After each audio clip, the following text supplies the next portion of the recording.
Today we're going to have a lecture which is a little bit different than some of the other ones because it's a bit more on just like practical advice and heuristics and hacks, a little less on formal knowledge and theory.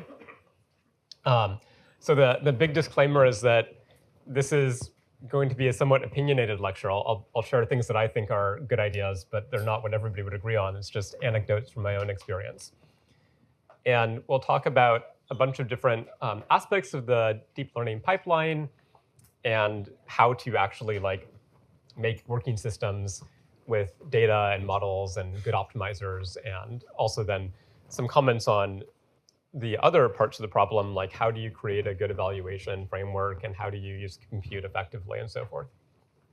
And these slides are put together from a lot of sources. So in particular, Evan Shellhammer had a talk which formed the skeleton of this talk that he was giving for some years. Evan was the developer of Caffe, which was the most popular deep learning framework 5 or 10 years ago.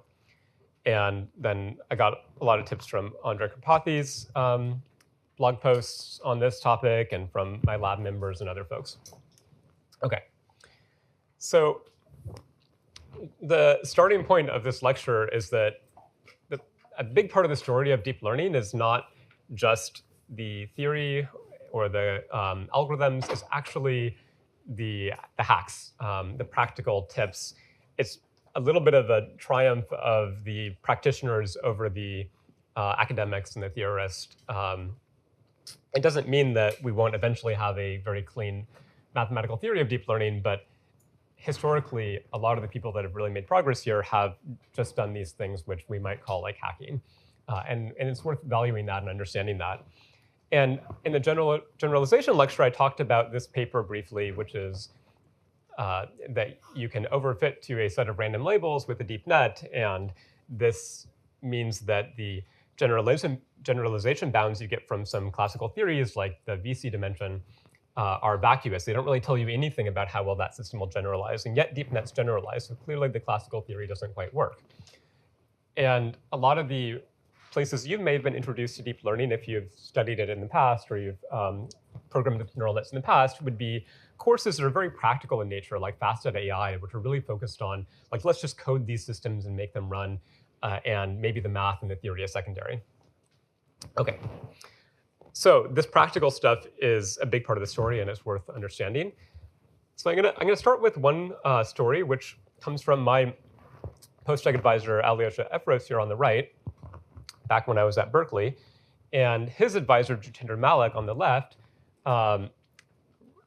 was mentoring Alyosha when Alyosha was a grad student. So this is being passed down to me through multiple generations. And essentially, Alyosha was training models back in those days, 10, 20 years ago, and would come to Jitendra, his advisor, and say, OK, here is my result, right? And it wasn't a deep net. It was something else. But this is just meant to convey the idea that he would show the results as some numbers, some plot, like, OK, I got 30% accuracy, or maybe here's my loss or my optimization graph. And Jitendra would say, OK, what's going on here? Why are there these spikes? And Alyosha would say, well, I don't know. And so Jitendra said, OK, this is not enough, right? This doesn't tell you that much about what's going on. You really have to look at the data. You have to look at the results that you're getting. This was a computer vision lab, and so the data was images. Look at the images. Look at what images you're analyzing, what labels you're predicting. Look at the data. Don't just give me some summary statistic. And he put it this way. He said, become friends with every pixel. So I think that's just a lovely phrase. And whatever domain you're in, try to become friends with the data points in that domain. If you're studying music, become friends with every note. If you're studying chemistry, become friends with every molecule, right? Become friends with every pixel. Look at the data. OK, so then Alyosha is well known in computer vision now as being a very intuitive and insightful person in terms of the actually kind of the holistic nature of computer vision. He went to France and took photos and understood the beauty of that data type. OK, so look at the data. And you can think about this also for your final projects. Don't just show us a plot. Show us the data, so something a little bit more high dimensional than just a single plot. Here's an example from a system that tried to diagnose whether or not a scan of a patient's chest was this patient has breast cancer or not. And so you're trying to classify benign or malignant for the possibility of there being a tumor. And this paper is actually an analysis and critique of prior work, so it's not their fault. It's, these authors are the ones that pointed out this issue. But what happened is a deep net was used in prior work to try to identify, is this cancerous or not? And it got like really high accuracy. I don't know, 99% accuracy. So what do you think it was doing? Anyone maybe have seen cases like this? Was this deep net accurately classifying the scan? I'll tell you. I'll tell you it wasn't. So they then tested this system and it failed. Okay. So why did it fail? What was it doing that made it fail? I saw an answer back here. Yeah. So one answer, it just said nothing is cancerous, and maybe in the data set it was imbalanced, and 99% of the cases were not cancerous. That could have been it. That's not the case in this one, but that is a common failure. Let's go back here. Looking at stuff outside of the lungs, like maybe the R in the top right corner is more often Yeah. seen in cancers. That was the point they were trying to make. So in this case, as you said, the deep net was not looking at the tissue. It was looking at the R in the corner. So there was this kind of spurious correlation, this shortcut. And it turned out that R was some indicator about like what hospital this came from, or I don't remember entirely, but let's just imagine that it was R if it came from like Roosevelt Hospital or something like that. And at Roosevelt Hospital, all the patients that were put into the system had malignant tumors because it was like a hospital you go to for that situation. So there was a bias in the data, and the data gave away the answer. And so you really need to look at these things to identify, is your model working for the right reason or the wrong reason? This is the wrong reason because it won't generalize to other hospitals. OK. So, or you can imagine a worst case where R just meant like malignant, and it would have a different symbol if it weren't, right? It would just completely give away the answer, and it wouldn't generalize to a system that doesn't give you the answer. And that's what you really care about. OK. Look at the output too. OK, so don't just look at your loss curve. That's the most superficial thing. You should definitely do that, but don't only do that. OK, so here is something that would be better to look at if you're in the business of training generative models of cats. OK, we'll talk about generative models later, but these are models that make photos of, you've all seen this, DALL-E and Midjourney and these types of things. So this is learning to make photos of cats. And if I were to only look at my loss, like what does my objective function say about the quality of these images, it might be spiky and crazy. I don't know what's going on. But if I look at samples from the model, actually these are outputs from the model as it's being trained, you get a lot more information. You can kind of see something which is like, it seems to oscillate. It's like periodic. So now this happens to be what's called a generative adversarial network. We'll talk a little bit about these later. But they do have this oscillatory behavior. And it's something that's very obvious in this output. It would also maybe be obvious in certain loss curves. But you get a much higher dimensional, high throughput understanding of what's going on when you actually look at the data like this. OK. Oh, here's another example. These are some little ants that I trained years ago to try to play some predator-prey game. And what was happening is they would, like, I looked at the reward function. This is like a reinforcement learning. They're trying to like chase each other. I think that the blue ones are trying to run away from the red ones, which are the predators. And at first, the reward of the predators would go up a little bit, but then it would like just plateau, and I didn't know what was going on. And why was it plateauing? Because they were falling over and then making no more progress. So if I only looked at the loss, I was like, oh, it just plateaued, like learning's hard. It was still, I don't know, SGD was failing. No, it was failing for a very particular reason, which is that the ants fell over, and I had to fix that. OK. So look at your outputs, look at your inputs, visualize what you're doing. OK, so just to summarize some of those points, look at the data. Inspect the distribution of inputs in your training set. Inspect the distribution of outputs in your training set. As the student said over here, you could have an imbalanced set of target outputs in your training data, and that would be another common failure. If your data is 99% benign tumors and 1% malignant, then chance, where the system is completely doing naive guessing based on those priors, not looking at the data, not looking at the input at all, would be 99%. You could just say, well, I know I'll be 99% right if I always say benign. So then you have to calibrate with respect to that. You have to realize that 99% is trivial, and therefore you're looking for a higher number than this. Or maybe you want to measure something else, like the conditional probability of being correct given that it's malignant. OK. So you can select random mini batches. You can visualize them, plot histograms, plot marginal statistics. What is the variability of the units of measure in your data? Are your numbers in the range 0 to 1, or in the range 0 to 256, or in some other range? Can negative numbers be in your data, or is it only positive numbers? These are the types of things you want to know. OK. So one of the most common bugs that I come across, especially in like final projects, is that the data is not being pre-processed and loaded into the format that you think it is. So for example, let's say you're working with images, and you have assumed that your data lies in the range 0 to 1. But actually, when you loaded it, it is loaded as unsigned integer 8, uint8s, in the range 0 to 255, which is a common format for imagery.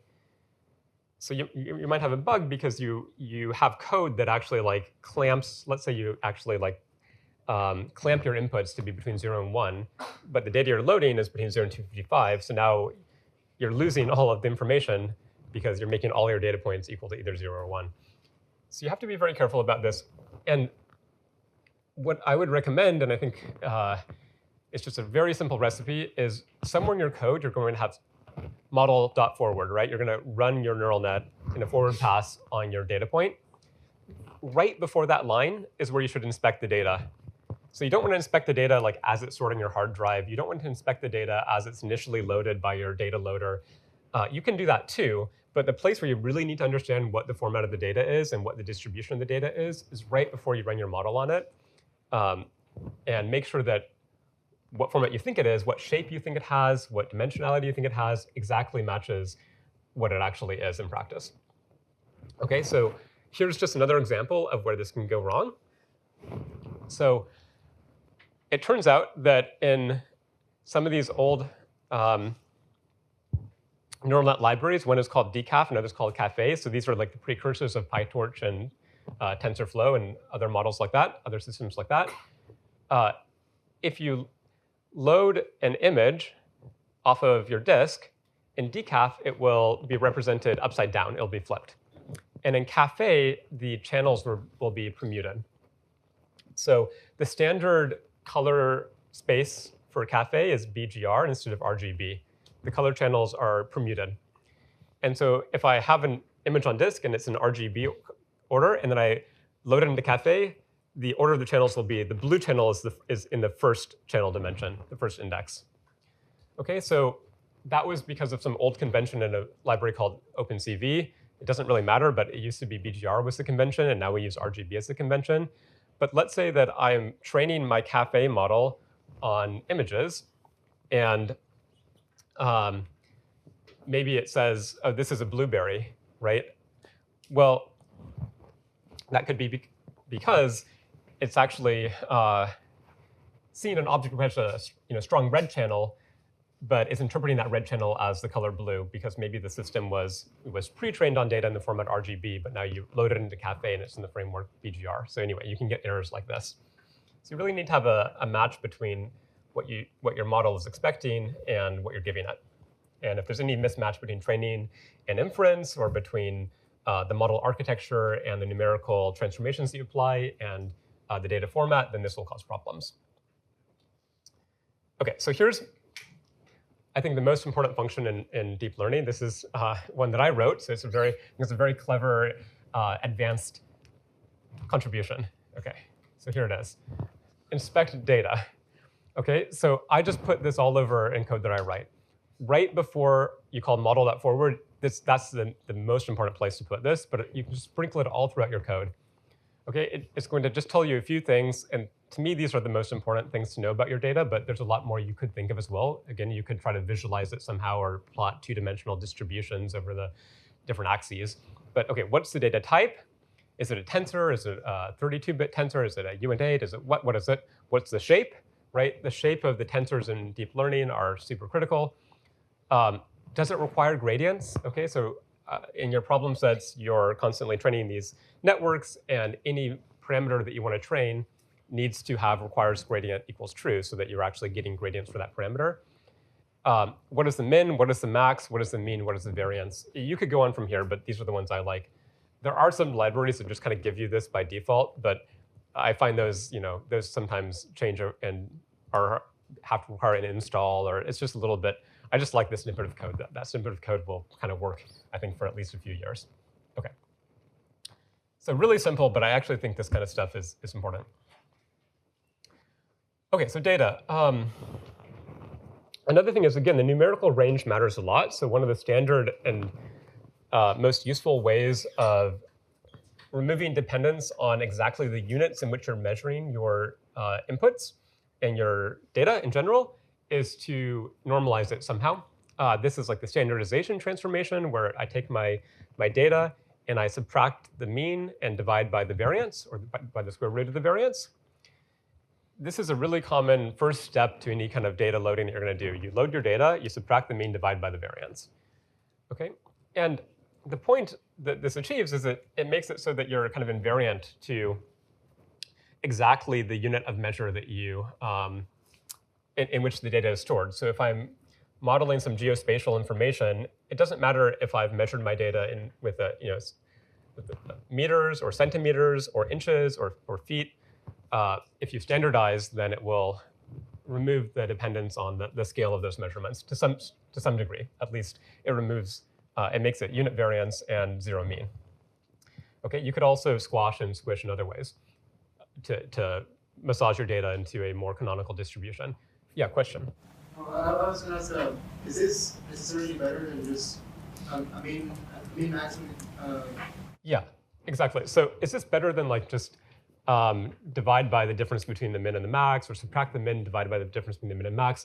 Not necessarily. Like basically, you want to remove information about maybe the unit of measure, like the scale of it, or the mean of it, or possibly other statistics of it. And there's a lot of ways of doing that. And yeah, so I'd say this is one of the most common is just standardization, and the other most common is probably subtract the min so that the numbers are all positive now, and then divide by the max after subtracting the min. So now the highest value is 1 and the lowest value is 0.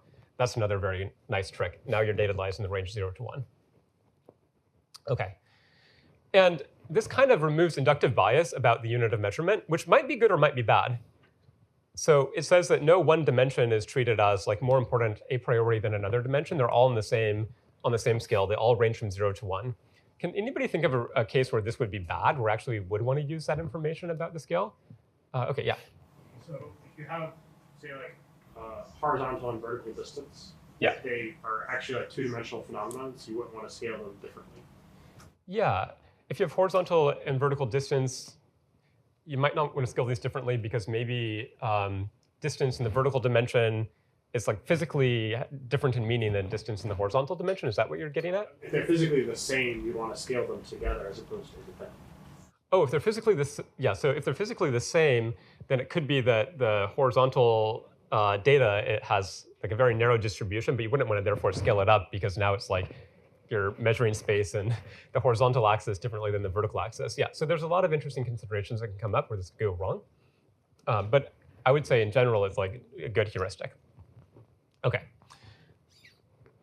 Especially when you have measurements on vastly different scales, like you have some measurements that are 10 million times bigger than other measurements, it'll be very hard for your network to learn to pay attention to the tiny measurements if there's another measurement that's 10 million times bigger, because the gradients will just be much, much smaller for the data on a smaller scale. OK. So this slide is going to be a little more subtle. So beware of low dimensions. This is a slightly different thing than maybe what you've heard before. Maybe you've taken some statistics class or even high dimensional statistics, and people said, oh, high dimensions are weird. Beware of high dimensions. Like, things are different than your intuitions in high dimensions. Okay, that's true. So the human intuitions we have are mostly for like low dimensional, three-dimensional spaces. You know, the world is like 3 spatial coordinates. Time is another dimension. We're used to thinking in low dimensional spaces. We think of objects like a sphere in a low dimensional space. We know what that looks like. But you may know from other classes that a sphere in high dimensional space has slightly different properties. Like, so a Gaussian distribution in high dimensional space is like a soap bubble where almost all of the probability is in a tiny little band around the surface of the sphere. Okay, so things are a little bit different in high dimensional space than we're used to. But what I want to point out is that if we weren't human and we're just like some ideal creatures of math, then high dimensions is a simple one. Things are simple in high dimensions and they're weird in low dimensions. And deep learning is all about getting used to thinking in high dimensions, and everything gets simple in high dimensions. So that's what's really nice about it. So here's an example of that. So we talked about RMS norm. Remember, Jeremy introduced that in one of his lectures. And we sometimes will want to take the RMS norm of the activations to achieve good effects on learning dynamics. And we also talked about layer norm, which is the standard layer in transformers, which is almost the same. And in high dimensions, these things behave almost identically. Okay, so the only difference is layer norm, you subtract the mean over your vector, and then you take the RMS norm of that vector. In RMS norm, you don't subtract the mean of the vector. Okay, so RMS norm will tend to map data points onto the unit hypersphere. That's the effect of that operation. So here's the visualization of the inputs. It's like a cloud of data points.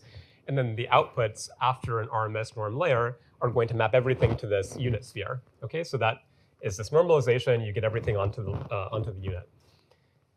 Well, layer norm, you might think, okay, so yeah, it's basically the same operation. And it is in high dimensions, but in low dimensions, it has this effect. So for 2D inputs, this is a layer norm applied to 2D inputs. The data points are the red points.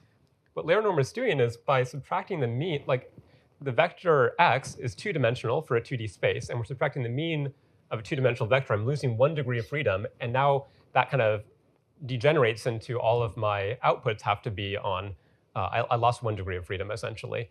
And then the RMS norm kind of loses another degree of freedom. So now the outputs have 0 degrees of freedom, and they end up being on these just like 2 points as opposed to being on a 1-dimensional manifold, the circle for RMS norm. Okay, so the point is just be careful in low dimensions.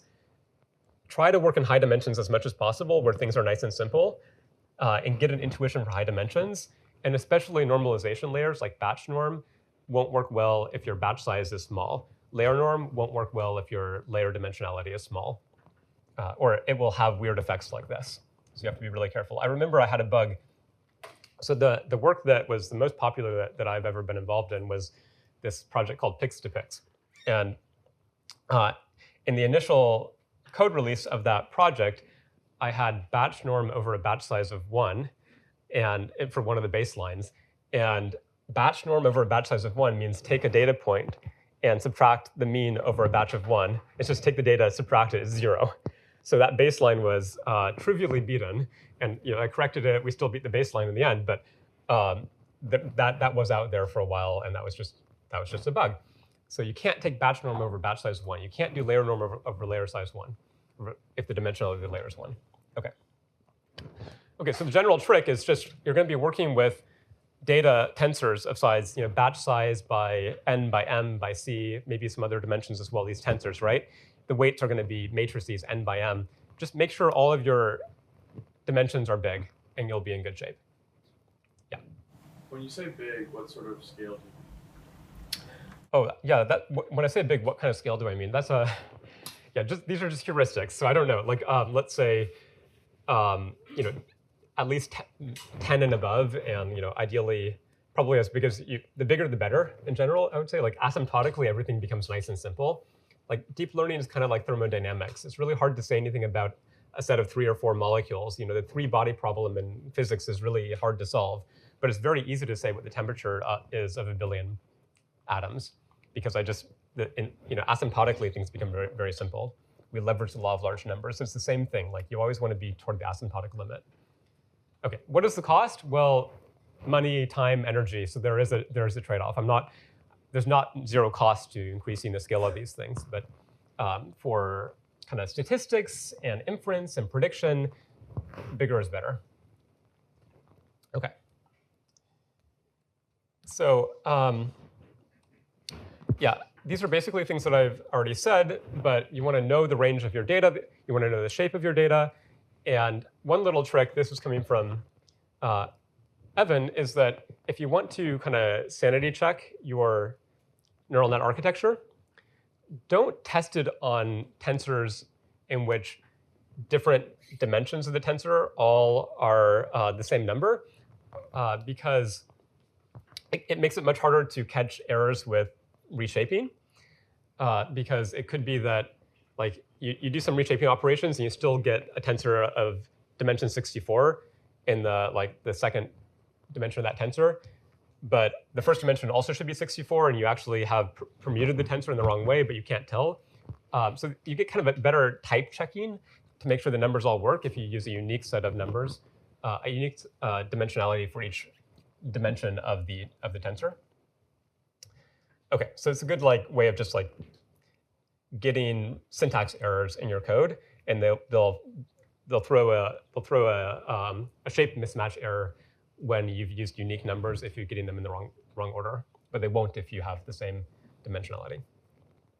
Okay, and yeah, be very careful with changing the types of your tensors. If you cast a tensor as a uint8 because you think I'll save memory, well, uint8s can't represent negative numbers, so now all your negative data, if you have negative data, will go away. So that's the point here. What is -1 for a byte? A byte is like a uint8.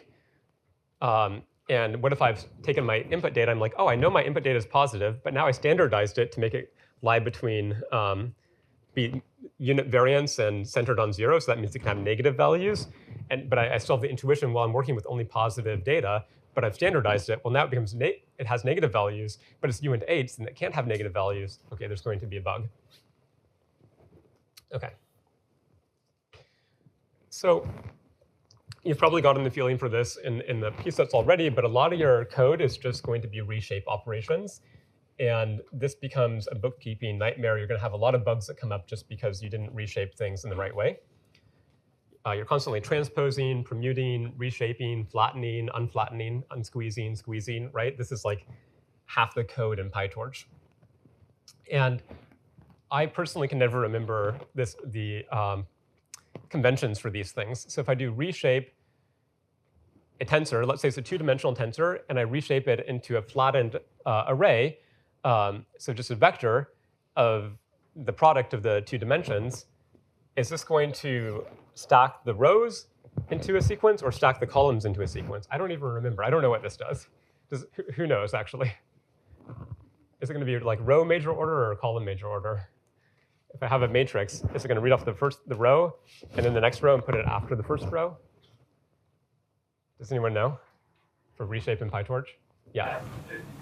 It's row contiguous. OK, it's row contiguous. So it does the first row, and then it takes the next one and puts it after it. Right. But it's hard to remember these things. And you really don't want to have to remember all that stuff. So this is a library that I think makes some of that a lot easier, makes keeping track of the reshape operations a little bit easier is inops. It doesn't mean you don't have to think at all, and you can still have bugs with inops. But I found it to be very helpful. So all of the kind of reshape, flatten, unsqueeze operations now have a common notation. They're just rearrange. And you give a string, which is going to say it's kind of like a shorthand for telling the system what is the set of reshapes that will map from one space to another space. So here we have BHWC. That means that first I have a 4-dimensional tensor.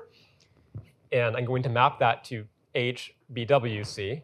BW are in parentheses. That means I'll flatten those two into a single dimension. So it will be an H by B times W by C tensor. It'll be a tensor with 3 dimensions. And yeah, you still have to worry a little bit, is it the row major order or column major order? But it makes a lot of this easier to think about. And it tends to have the property that, or maybe it always has the property that if I do the inverse operation, it will be an identity. So if I do reshape BH HWC to HBWC, and then I do the inverse, where I do H parentheses BWC, and then to BHWC, so I do the opposite direction. If I do those one after the other, I'll get back where I started. They're inverses of each other, so that's a nice property. Okay, reshape might have that property too, but this makes it very easy. Okay, so try INOPS. Okay, as you can see, this lecture is just going to be like throwing a whole lot of little tips and tricks to you, and I'm hoping that some of them will stick, and you can kind of go and pull on these later. Okay, so data augmentation. You did some data augmentation in PSET 1, so you know what data augmentation is. Just a quick recap. If I want to take small data and I want to make it bigger, there's simple tricks which you can do, which are apply transformations to your data which should not fundamentally change it. So you want to be able to apply transformations to, in this case, images that do not change the target class. So this creates bigger data from smaller data. And I think a lot of people have this impression that data augmentation is a little bit ugly, a little hacky, but and there's a whole community of people who say, oh, you should really replace data augmentation with what we might call geometric deep learning, where data augmentation is forcing invariance to this set of transformations, forcing invariance to mirror flips and crops, and changing the lighting conditions very slightly, like just changing the intensity. Okay, so data augmentation says all of those changes should have no effect on the label. But geometric deep learning approaches say, no, I should design an invariant neural network architecture. I should have I should use a convnet to achieve translation equivariance and then pooling to achieve translation invariance. And therefore, why do I need this cropping? And there's all these arguments that I can actually use an architecture to enforce the invariances and equivariances and symmetries that I care about as opposed to data augmentation. But I think that that's mostly not the right advice for like a good hacker in machine learning. I think the right advice is data augmentation is really easy, really intuitive, and it's architecture agnostic. That's the power of it. It's all on the data side. So you don't have to design some fancy symmetry preserving architecture or graph net that knows how molecule chirality should be properly propagated. You don't have to do any of that. You just say, OK, here's the set of things I think are fine to do to my data. And I'll feed that to any architecture. I can send this to an MLP, and it will be invariant to these operations too. So data augmentation, I think, is the way to go for most of the types of invariances you actually want. It's just simpler, and software engineering-wise, it decouples these properties from the architecture design. OK, that might change. Maybe in a few years, we'll have like a very clean framework for geometric deep learning, and then we'll go to that.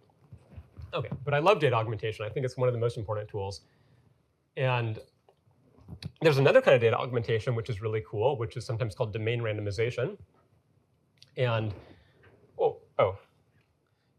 OK, yeah, so I'm just showing that here's like a visualization of what data augmentation is doing. But I think that you probably have kind of thought about this before. But we have our training data. I just make more data from little data by adding these other points by perturbing my input training data. And that just makes it so that my test data looks like it's in distribution. My test data just looks like more training data. OK, so a little quiz now. So which of these three loss curves would you be happy with? Let's say you're running an experiment, you're training your model. Which one are you going to be happiest with? So who raise your hand if you think the leftmost image is the one that you're most happy with? OK, we get like a third. OK, the middle one, are you happy with? OK, no one thinks the middle one. The right one. We get 2/3. OK, so you're all actually very clever. I think the first guess, the naive guess, would be the left one, and that is the right answer in some sense, but it's not the answer I was looking for. So what is wrong with the left curve? OK, so it's too easy. If you're seeing a loss curve that just goes down really fast and then it's just flat, well, you've wasted time optimizing in the flat region. I mean, maybe not. Maybe it's decreasing a little, but if it's truly flat, you're just wasting flops by doing more training in that region. And in general, you don't want to make your problem so easy that training on it converges really, really quickly. You want to make your problem hard enough that you're actually going to get that you're actually going to learn a lot. So OK, obviously, the middle plot is bad because your loss is going up as you train it. But the kind of plot you want to see is that, yes, your loss is going down. It's very graceful and smooth. but you're making continual progress, and there's kind of a long way to go, and you've made the problem hard enough that there's something interesting to learn. So here's the rough recipe I have in mind. So you definitely want to minimize your loss with respect to your parameters, right? That's backpropagation. That's basically the main optimization thing we do in deep learning.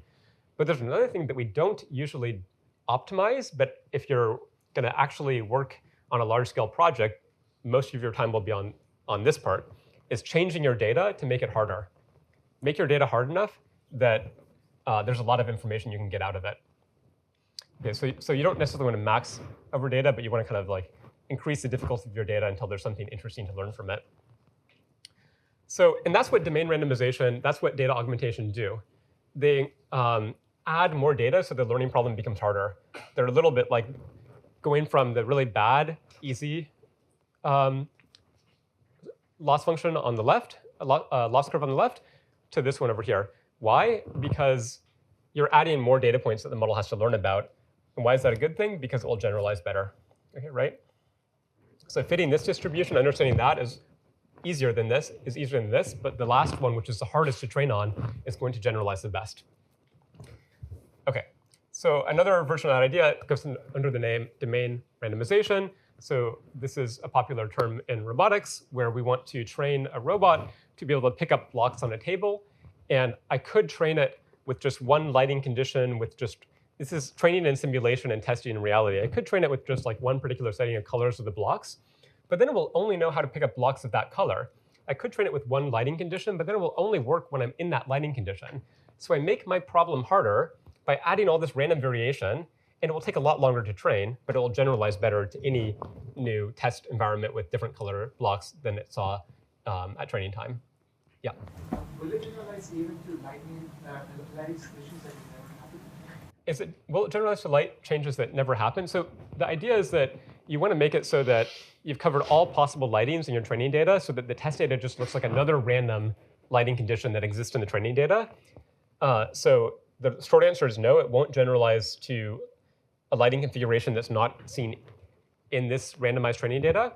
But the longer answer is you potentially could get the property that if you train on a broad enough distribution, maybe you start to get this kind of like emergent generalization. I think that I'll set that aside, but I'll say the short answer is no, but maybe there are cases where you would actually generalize even better out of distribution with respect to this randomized training distribution, but it's a little more subtle, and I'm not sure that there's a clear answer for that. Yeah.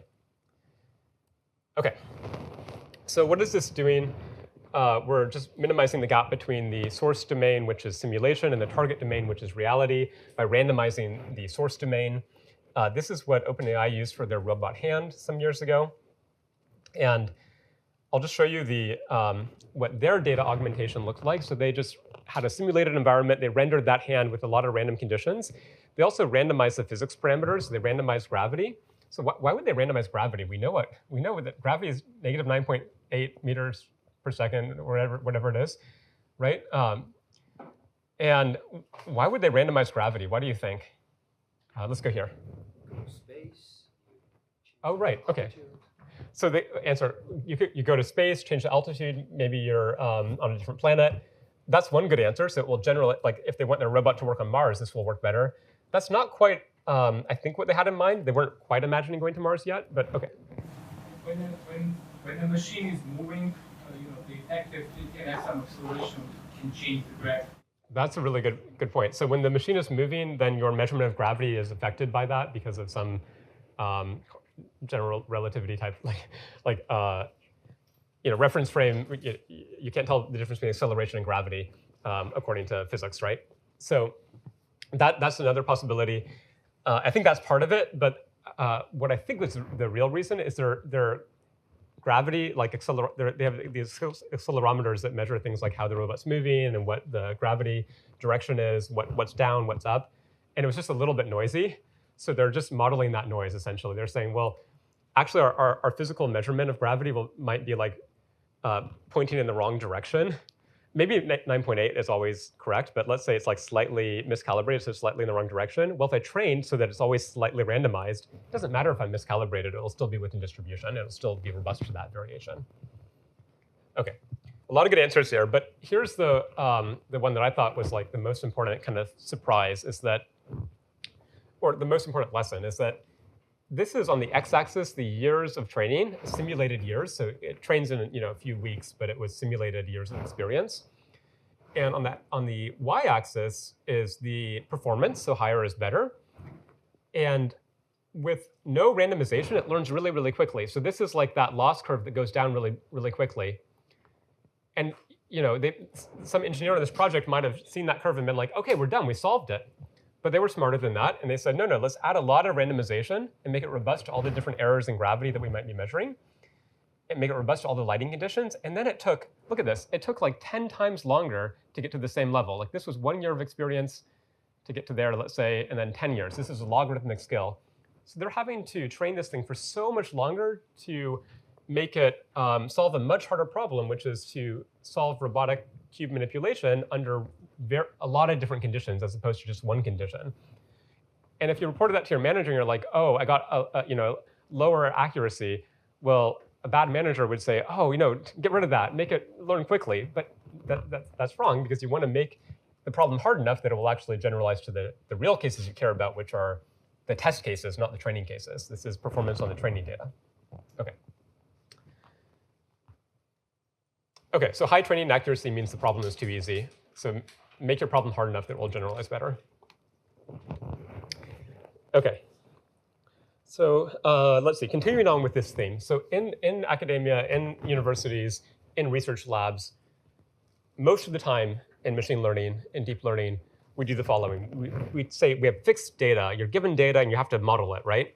And you design neural net architectures and learning problems and objective functions and optimizers to learn a function that models that data. But this is actually not the way it works in most real-world scenarios, in industry, in practical scenarios. It's usually the other way around. You just download the latest, greatest model, and you don't change it too much. But what you do change is the data. That's what companies can do. That's what governments can do. We can change the data. And that's where most of the leverage, in my opinion, is. So you can collect more data. You can collect better data. You can label your data in new ways. You can change the data. And this is an even more powerful set of tools than changing the learning algorithm. So most of this class, and most classes you'll take at MIT, are about the algorithms and not the data. But there's, I think, more leverage to be had on the data side in practice. OK, so it's probably a problem in our curriculum, and we should have more data science or data-centered classes. And we have some. We'll talk a lot about data properties and things like this too in this class. OK, so here's another little quiz. So here is a language model that's trying to predict the next word in these sentences. And these are famous sentences from, these are the first line of famous novels. So what do you think is the second word after it? Let's say I'm going to try to predict next word given previous word. What do you think it's going to be? This is a famous opening to a book. It was. Who knows what the book is? The Tale of Two Cities. Wow. OK. Yes, that's right. You're right. But there's actually a lot of other ones. There's a lot of first lines. So anyway, yeah, it was the best of times. It was the worst of times. That's actually what I had in mind. But obviously, that's not the only answer. What about the next one? Call me blank. Ishmael. OK, that's Moby Dick. All happy families. OK, and hopefully you can kind of hear from the volume that a lot of people know the last one, not as many knew the first one. What's the point? The point is that prediction is easier the longer the input. OK, because the longer the input, the more information you have with which to make that prediction. And this is also something that people got, I think, a little bit wrong historically. It was kind of thought that, well, it'll be harder to model strings of length n than strings of length m less than n, right? So back in the early days of NLP, people would have these n-gram models, and it was like a model of how words co-occur with each other, and you'd have bigrams. How often does this word co-occur with that word, and trigrams and n-grams, and you didn't want to make n too large. But this was a little bit misguided, I think. Really, you can make your prediction problem much easier by making n really, really, really big. There is a little technical distinction, which is in the n-gram era, you are modeling the joint distribution of everything. Here, you're modeling just the conditional distribution on the last word given the previous words. But I think it threw off our intuitions a bit that the more data you put on the input, the easier the prediction problem becomes. So you should add a lot of data on your inputs. And you can do this. In research, maybe you just have a fixed standardized data set, but in life you don't. You can change your data, and that's the main thing that's going to give you performance. Okay, so we have X and we have Y. We're predicting Y from X. So suppose you're designing a pharmaceutical drug, and Y is going to be the effectiveness of the drug. Okay, you generally can't change Y too much. Like maybe your boss just assigned you that job. Like you don't get to have too much control over what is the goal that's useful to society. Okay, but you can change X a lot. So what would you put in X? Let's say I want to predict the effectiveness of a pharmaceutical. So maybe I'll put the chemical formula. What else might you put in to make it in? Like if I only do that, okay, I can kind of predict the effectiveness. What else might you put into X to improve your predictive performance? So somebody shout out some ideas. Patient data, yes. Patient age, you take a biopsy, personalized medicine, right? You're going to get better predictions with more information. Okay, what else? The folding structure of the protein, so not just the chemical structure, but the geometry. What else might you put in? Other medicine that worked. Other medicines that worked, nearest neighbor, similar medicines. Yeah, okay. Everything, the universe. You should put the universe in, okay? So the point is the more information you condition on, the easier the prediction problem becomes. Now, this contradicts my previous advice that you don't want to make your prediction problem too easy because you might kind of overfit to shortcuts. Like you might be putting in the R label at the top of the cancer scan. But I think roughly, this is even better advice, that you should put a lot of information into the inputs to your modeling problem and control overfitting in other ways. OK, so why is this a good recipe? So if I'm going to map from X to Y, and I don't have a lot of information about X, that means that there could be a lot of possible predictions that are all equally valid. OK, so if I just know the chemical formula and I'm trying to predict if it's beneficial chemical and I don't know anything about the patient, then I have to say, well, with 10% probability it will help, with 90% it won't help, and when it doesn't help, it might not help in these different ways. There's a complicated amount of uncertainty in the output space. And with neural nets, you can always think of it, or you can often think of it as modeling a probability of Y given X. We'll talk more about this in the generative modeling lectures. But if my probability, my uncertainty that I'm just trying to model is complicated distribution, then it's just very hard to solve this problem. But there's a hack, which is that, okay, standard neural net training that we've learned about so far will use things like an L2 loss function to do regression, right? Take some inputs and make a point prediction of the output value. So it doesn't handle modeling a whole distribution of possibilities. The standard tools we have so far only do this. We'll learn about generative models that handle uncertainty later, but that will be more complicated. The simple models do this, but you can solve this problem with the simple models. And the way you do it is you just put enough information in X that probability of Y given X becomes deterministic. It becomes a delta function. It looks like a single point. Okay, and this hack works really well. This is the hack that led to text-to-image models working so well. Okay, so here's the history of text-to-image generation, or image generation, let's just say. So in 2019, the best image generation, it looked pretty cool at the time, but in retrospect, it's just not much. All it could do is make photos of faces, front-facing photos of faces, good lighting. It could just make this one really narrow kind of thing in the world, right? Imagine all the things you might want to visualize. It can only make faces. And what they were doing at that time was they were training models that don't map X to Y, that just model Y, just model the output. So the faces are the output. Okay, so we had no information about X, and we just have to model the entire possible space of all faces. And so you can't do that for all images in the universe. You can only do that for really narrow categories like all faces with current technology. But now we do have models that can make all kind of crazy images, any image you can imagine, right? DALL-E, Stable Diffusion, Midjourney. So what happened, what allowed that to happen, is because we switched to giving a lot of information into the input to make it so that the problem of modeling data is almost deterministic. There's very little uncertainty about, well, not very little, there's still some, but there's not as much uncertainty about how something should look if you have a sentence describing how it should look. That makes it so that standard neural net methods actually work. Okay, So I don't think we've made that much progress in generative modeling on modeling complicated distributions. We've actually just switched to modeling simple Gaussian distributions conditioned on a lot of information. OK, but we'll talk more about this when we get to generative modeling. The point is that you can change your data to make things work better. And the big change that I'm recommending is make it big. OK, big means train on a lot of data. That's the most obvious sense of big. But it also means that your inputs can be a big object, a high-dimensional vector, right? Remember, high dimensions makes things easier. A lot of information in the input to pin down the output so there's not uncertainty in that mapping. And then this one's a little bit more subtle, but I also would recommend make Y a big object. But we'll get to that when we get to generative modeling and foundation models and things like this. Yeah, question? Have you seen or know of techniques people have used to handle, like, I think this advice works really, really well when you have advice guide between your classes. But like, I worked for 4 years at a company that does like insurance tech, and one of the problems we were solving is crash detection. Yeah. And like Apple, I don't know, they came out with their crash detection model like 3 years ago, and we kind of laughed because like they ran into a problem very quickly that we had seen was like people go on roller coasters and like it starts detecting crashes like crazy. Yeah. So one of like the key problems in this domain is that you're going to get 5 car crashes for every 1 million miles of driving.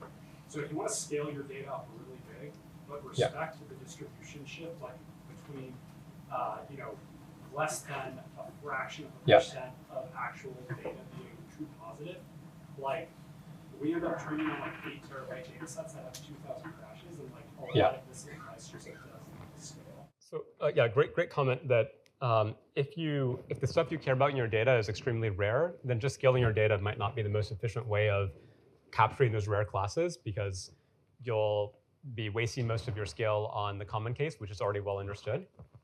And I'll mention this a little later, but data diversity and coverage over the classes of interest is probably, that's the key thing that matters. So scale is kind of a proxy for actually coverage over all the different things that matter. And yeah, diversity is the other key word there. But here, I'm not just saying big data as in a lot of data points, but also, so if you have this roller coaster issue, how would you solve that? Well, you would add more information and context into the inputs to say that if I know I'm at an amusement park because that's in my context, then you should have lower probability of saying it's a crash. And what do language models do now? They're all trying to make the longest possible context, right? You hear about like 1 million length context in terms of the tokens in language models. This is basically trying to achieve the same thing. If you have enough context, then a lot of things become easier and more performant. OK. OK, so that was all about data, and that was already more than half the lecture. So data is the most important thing in machine learning, so it's good to focus mostly on that. But models and other things are also important, so let's talk a bit about that.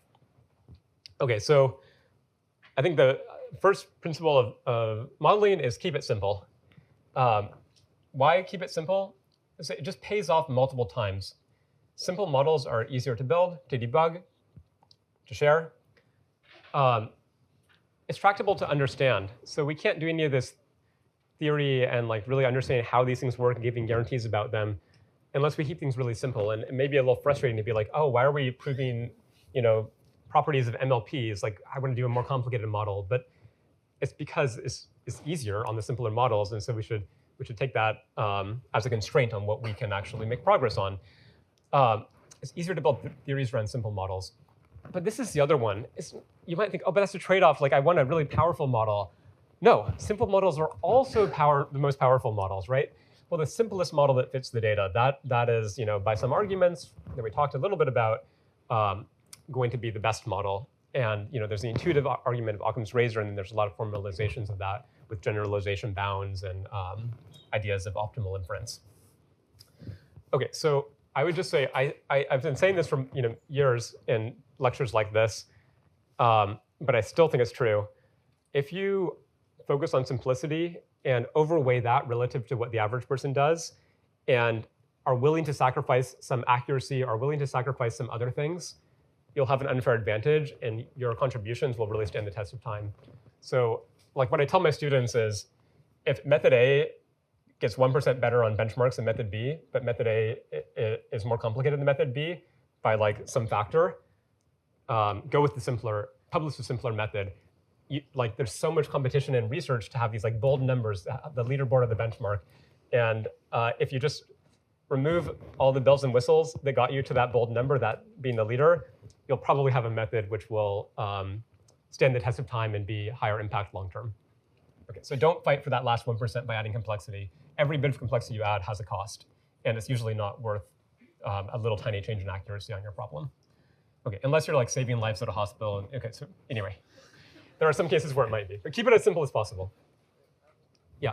But a lot of times, how would you know that you're sacrificing? Yeah. How do you know that you're sacrificing? Like, what is this trade-off ratio between complexity of the method and accuracy on some benchmark? I don't know how to measure that. I just think most people are calibrated too much toward accuracy or performance on the benchmark, and it'd be lovely to have a way of measuring simplicity, but again, we don't really have that, so it's more just an intuition. Yep. Is it good to use out-of-domain data for the training set, so data that you don't have on a test set? Is it good to use out-of-domain data in the training set? Yes. So so roughly, again, this principle that train on as much as possible and put as much information into X as possible is, I think, a good principle. And I'll talk about the idea of pre-training in just a second, and we'll see lectures on that a little bit later. But the general trend is if you have data X, Y, and Z, and your problem is about data Z, you should train on X, Y, and Z. Don't only train on Z. X and Y are strictly beneficial towards Z if you're doing things right? Like there's some kind of data processing inequality type argument. Like you could always just ignore X and Y if you had the optimal algorithm. Okay, so yeah, popularity matters more than performance, and simplicity matters more than anything. So you want to work with systems that are widely used. That usually means they have to be simple, and it also means that they will interface well with the community, and that you won't just be building some amazing palace that nobody ever visits. Okay, so a lot of folks are always going to be looking for but where do I even find the good model to start with? Where do I find the popular standard model? So GitHub, the number of stars or forks on GitHub is a good proxy for quality. So this is like a little bit of a sad story, but popularity matters. Like, don't look at the leaderboard, look at the number of stars. The stars is more predictive if it's going to be useful than the accuracy. Of course, this will mean that you're only going to be doing things that are popular. So if you want to do cutting edge research where you're really you're innovating beyond the state of the art, this advice does not apply. But if you're just trying to solve a problem at a company, popularity matters more. Okay. So Hugging Face is a great resource for wonderful popular models. GitHub, PyTorch has a lot of repositories. And Papers with Code is the place to go for the leaderboards of the latest, greatest state-of-the-art model. But you probably don't want to do that. You want to look at the latest, greatest one, look at how many GitHub stars it has, go down the list until you find one that has 10,000 GitHub stars, and do that one. Okay, so the highest performance model that has 10,000 GitHub stars is that's the rule of thumb. Okay, but you definitely want to start with a pre-trained model for practical purposes. Okay, again, this might differ if you're doing theory or you're writing the latest research paper, but if you just want a system to work, this is the advice. So stand on the shoulders of giants, use pre-trained models. We'll talk about pre-training and transfer learning a little bit later, but you generally don't want to be training your systems from scratch. Okay, and be aware of the flaws and the copyright issues and the biases and all the other problems with pre-trained models out there. But there are some like AlphaFold and AlphaFold 2, which are probably pretty safe to use.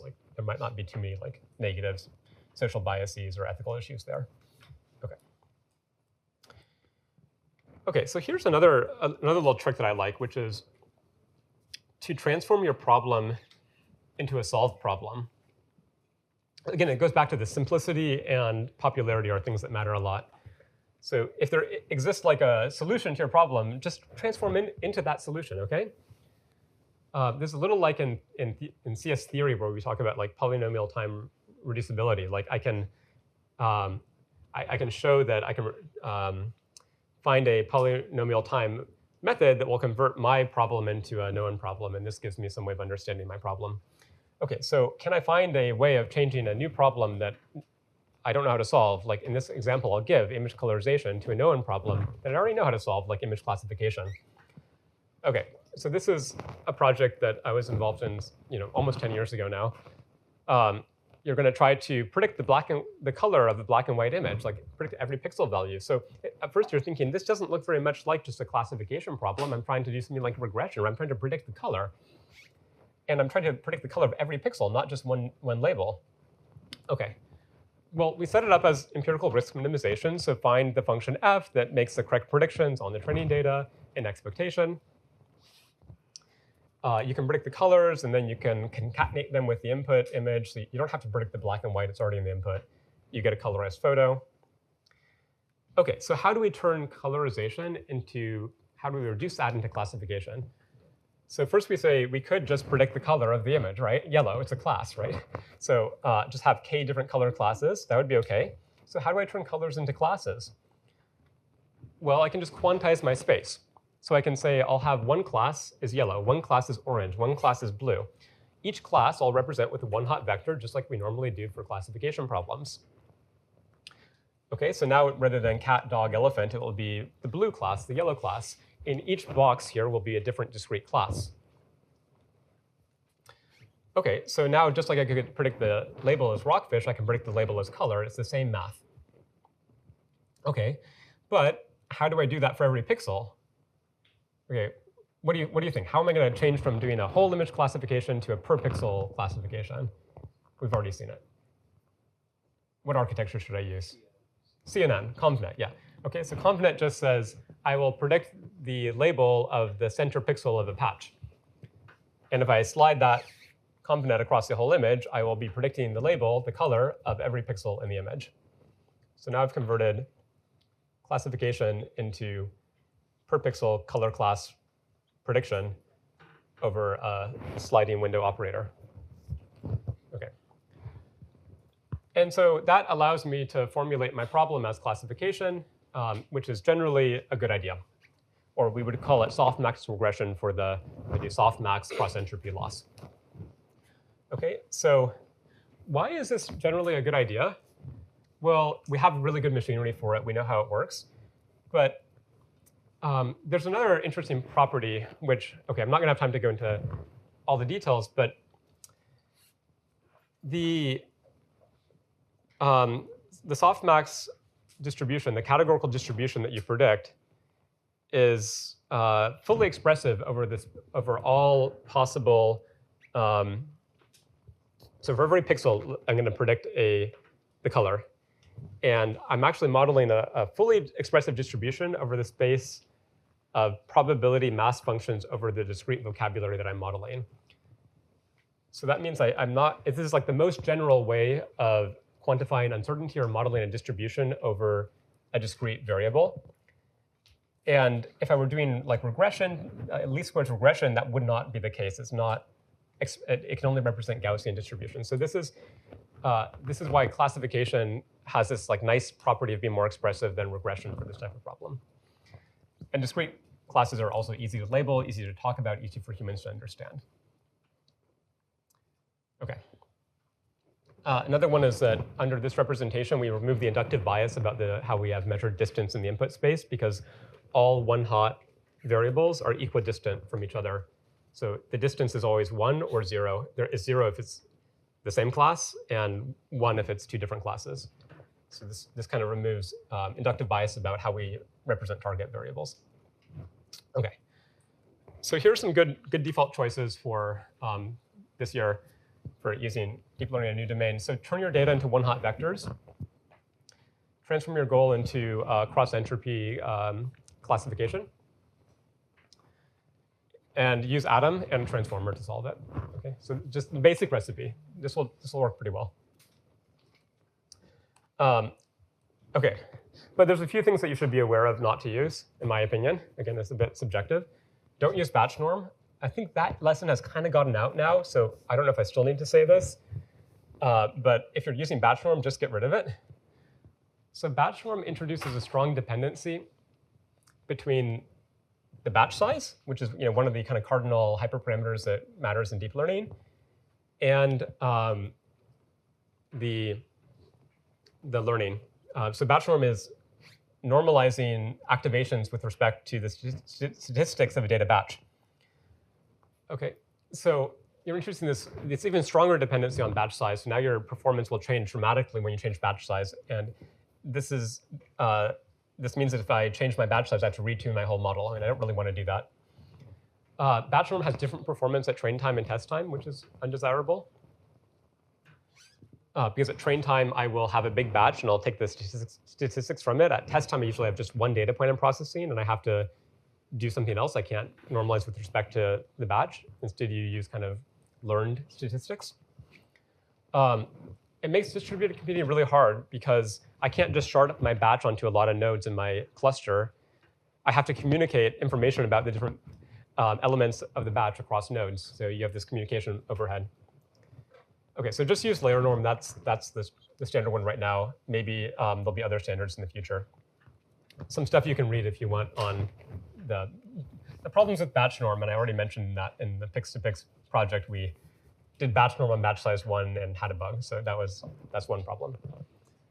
OK, but that's just for you to read after. OK, so the easiest way to get your model to perform better is actually not to do anything fancy, but just scale up your data. I already said that. Scale up your model. Make the model bigger, wider, deeper, more channels, more heads, and scale your compute. Train it for longer. So just remember that this is like the simple recipe. This is kind of the scale is all you need recipe, and it's not necessarily the entire story, but it is part of the story. So here's a reminder for me to tell this story about when we were working on that colorization project that I mentioned on the previous slides. We were trying to come up with a new model, as opposed to just turning it into classification and running a standard convolutional network of the era. And so Richard and I, who were working on this, we went and visited a lab in France for a month that summer. And when we left, Richard just said, OK, well, we don't have our model ready yet, but I'll let the baseline keep running while we're away. And so we just turned the GPU on. It started doing this regular thing. It had horrible results at the time. And so we go, and then like 2 weeks later, we check on it, and it's beautiful. And it's better than all the kind of crazy advanced architectures and variants that we tried. So just, if you're ever not sure what to do, just train for longer. Go to France, go to the beach, relax. OK? And a lot of people call this like the bitter lesson, or they worry about this, and they think it's like diminishing to science and truth. But it's like truth might be simple and easy, and if it is, like all the better. It's to me very sweet. So I don't think that is all there is, but I do think that this is like a really, really big part of it. OK, so there are reasons to work at small scale because it will allow you to iterate quickly. It will force you to be efficient and come up with clever algorithms that do scale better. But eventually, I would say scaling is necessary but not sufficient. So it's not that scaling. I don't really think there's going to be any way of making performant, human-like intelligence without massive scale. That's just going to be a necessary condition, in my opinion. Okay. So there's not, in my opinion, there's not a hope to like solving it with small models and not much data and not much compute. OK, but we'll see. Maybe somebody will come up with that. OK, so a lot of people make their whole system, and then they get it to be really, really performant, and they stop. But you're only half done when you get there. When you get your system to work and be scaled up, you're only half done. And this advice comes from the author of The Little Prince, which is shown here. So once you get your system working, now you should go back and remove all the non-essential components, because you probably added a lot of things that at the time were important, but once you scaled up and once you got other parts of the system to work, were no longer important. So don't forget to go and remove all the stuff that's non-essential. OK, so perfection is finally attained not when there is no longer anything to add, but when there's no longer anything to take away. So I think a project should always go add, add, add until it works, remove, remove, remove until it stops working, and cut off there, and then report it. OK, I'm a little short on time, so I will go quickly over a few slides or skip a few slides to get to some of the final points. Copilots, coding assistants. You should be using these, not on your psets. OK, so we're gonna clarify on the next pset a little more about how to turn off the Colab's autocomplete. We weren't super clear on that, but it is course policy. You shouldn't use AI assistants in a way you wouldn't use a friend. So you shouldn't have them just write all the code for you. You can ask conceptual questions and iterate and figure out things out with them. But for your final projects and for life in general, you should absolutely use coding assistants. Like, these are just going to get better and better. They have some mistakes right now, but this will be an essential tool in the software engineer's toolkit, and you should be learning how to use them. And this class is about AI, and so we're very happy for you to learn how to use these. But you should always don't replace thinking. Like think first and then ask the LLM. Don't trust the code without understanding what it's actually doing and verifying it and testing it. Okay, so there's good practice for using these. You definitely don't want to just like use them blindly without actually having knowledge about how it works. Okay, and general advice is write a very clear doc string and then autocomplete with a Copilot will work pretty well. Okay, so and you can prompt it by saying you're a really smart coder if you want, but I think some of those tricks will disappear because they're being like baked into the new systems. Okay. So first, when you're going to optimize your models, start with one data point and overfit to that data point, then a few data points, and then finally start scaling up. Okay, so scaling comes last. Okay, check your, oh, actually this one's kind of fun. So it's good to get used to log numbers because most of the time in deep learning, we're talking about log probabilities are like the cross entropy loss is an average log probability of the data under the model. And so get used to log probabilities. Like, no, is a negative number OK? Is smaller good or is bigger good? What if it comes out 0? What does that mean? So here's a few log probability numbers just to memorize. So what is negative 0.69 if you get that number as your loss? Is that good? Is that bad? That's just log of 0.5. So if you have a binary classification problem, you'll often see you get negative 0.69. You're like, OK, it looks pretty good. No, that's chance. That means they're outputting equal probability to both classes for a binary classification problem with equally weighted classes. OK, what is log of 10%? Like 10%, we often have 10-way classification problems as our like standard homeworks. OK, negative 2.3 means you're at chance. You're outputting 10% probability over all data points. OK. So with regression loss, like a least squares loss, it better not be negative, right? Because the minimizer of least squares is 0. The minimizers of log likelihood is negative infinity. So it's good to get used to these and know when to look for bugs. If you see negative 1,000 on a regression loss, you know it's a bug. OK. Always tune your learning rate and often your batch size. OK, I just want to, let's see. Oh, I have a lot. Well, you're going to have to read some of these slides after. Yeah, sorry, we got a little late start. OK, another one that is kind of fun is use exponentially moving averages to smooth things out. So what is an EMA? An EMA is exponentially moving average. It just says take whatever value you have, and over time you will mix in the new value with the previous values multiplied by some decay factor. So you're exponentially decaying the contribution of your previous values with the new values. And people use this all the time to kind of trade off between averaging across space. So let's say I have a batch of gradients, and I'm going to take an average over all my the sum of my gradients is going to be my estimate of the total gradient. And you can kind of replace averaging across space, across batch dimension, with averaging across time, across iterates of your learning using EMA. So it's a trade-off between kind of time and space.